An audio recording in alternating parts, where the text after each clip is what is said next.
అర్హులైన పేదలకు ఇంటి పట్టాల గృహ నిర్మాణానికి ప్రభుత్వం ఆర్థిక సహాయం ఇవ్వాలన్న డిమాండ్తో సిపిఐ రాష్ట్ర వ్యాప్తంగా ఆందోళన చేపట్టింది.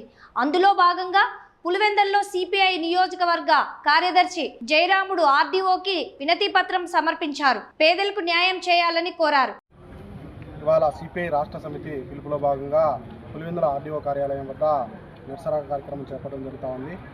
కూటమి ప్రభుత్వం అధికారంలోకి రావడానికి ఏదైతే హామీ ఇచ్చిందో గ్రామీణ ప్రాంతాల్లో 3 సెంట్లు, తర్వాత పట్టణ ప్రాంతాల్లో 2 సెంట్లు ఇల్లు లేని నిరుపేదలకు ఏదైతే ఇచ్చిన హామీని నిలబెట్టుకోవాలని చెప్పి, అదేవిధంగా గతంలో ఇస్తున్న 1,80,000 రూపాయలను గృహ నిర్మాణానికి అవసరమైన 1,80,000 రూపాయలను పెంచి 4 లక్షల రూపాయలు ఇస్తామని చెప్పిందో ఆ హామీని నిలబెట్టుకోవాలని, అదేవిధంగా పట్టణ ప్రాంతాల్లో వాళ్ళ ప్రభుత్వంలో స్టార్ట్ చేసిన టిడ్కో ఇళ్లను వెంటనే పూర్తి చేసి అందియాలని చెప్పి ఈరోజు రాష్ట్ర వ్యాప్తంగా నిరసన కార్యక్రమం చేపట్టడం జరుగుతూ ఉంది.